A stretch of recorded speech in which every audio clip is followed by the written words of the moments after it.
Welcome classic rock fans and welcome Patreons to my Patreon podcast, second one of this month in fact. In this video I want to fess up and confess my love for the music of Donovan. I love the fairy tale and myth elements that he incorporates into his music. Now of course Donovan was one of those artists who had to labour under that monolithic shadow cast by Bob Dylan, his Bobness, in the late 60s. I think many artists in that sort of vein must have struggled in order to get some light, even after, of course, he decamps from the limelight and takes himself off to Woodstock to record what is affectionately known as the basement tapes, in the process inventing alternative country, according to Billy Bragg. But what I like about Donovan is there's something very much of the British Isles about him. There's a profound exploration of whimsy in his music, and this of course you've got to remember predates Syd Barrett as well and people like that. I mean, it's very intriguing wordplay and phrasing that he has. It's almost like listening to a rendering of the Jabberwocky at times.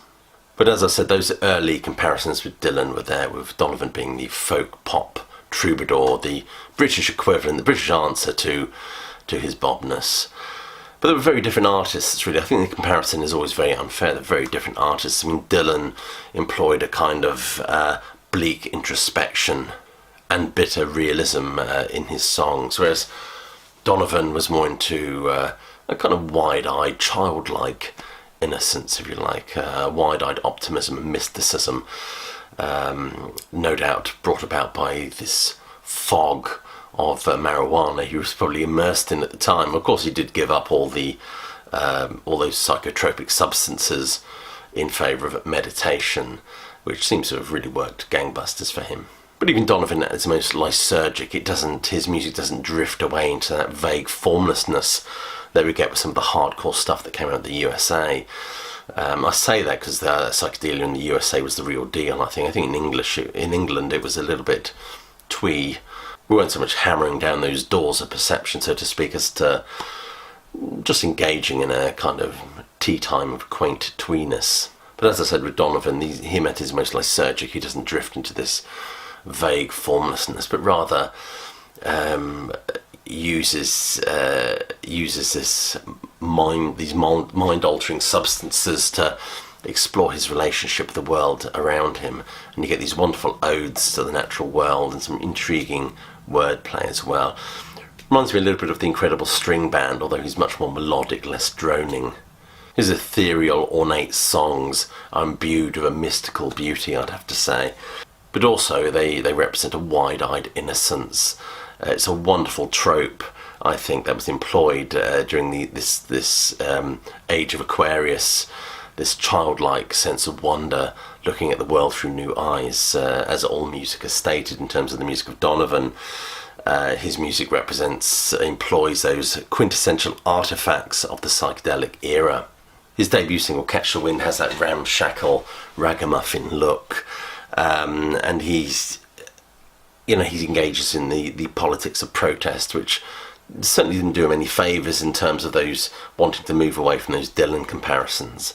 And he made his first US appearance, I believe, at the Newport Festival in 1965, which is the one where Dylan stole the show, really, with his opining or revealing his desire to be a rock and roll star. But for me with Donovan, it gets really interesting when we move into sort of 67, 68. I mean, I've got this collection, his studio recordings from 66 to 69. He's got the Sunshine Superman album, and we all know that song, of course. Hurdy-Gurdy Man, another great one, but it's A Gift from a Flower to a Garden is the album that I really love by him. It's one I listen to every summer. Some of the songs on here, Skip Along Sam is known, Where Your Love Like Heaven, it's got that whispery voice, psychedelic whispery voice in the background. Song for the Naturalist's Wife, The Enchanted Gypsy, can't say that anymore, I have to change it to The Enchanted Traveller maybe. My favourites on here are The Widow with the Shawl, The Magpie, and the best one on here is Starfish on the Toast, which is just absolutely intriguing. But yeah, that was a double album as well. He's very much in the tradition of releasing double albums at this time. But it's an album that I really enjoy and find it's one just to chill and sort of lay back to, put the recliner back when I stick this one on. So I must admit I confess to loving the music of Donovan. I've got 2 CDs, well that's a 4-disc set by the way. This is one of which gathers together his earlier stuff before '66. Now I saw him recently, about 3 years ago.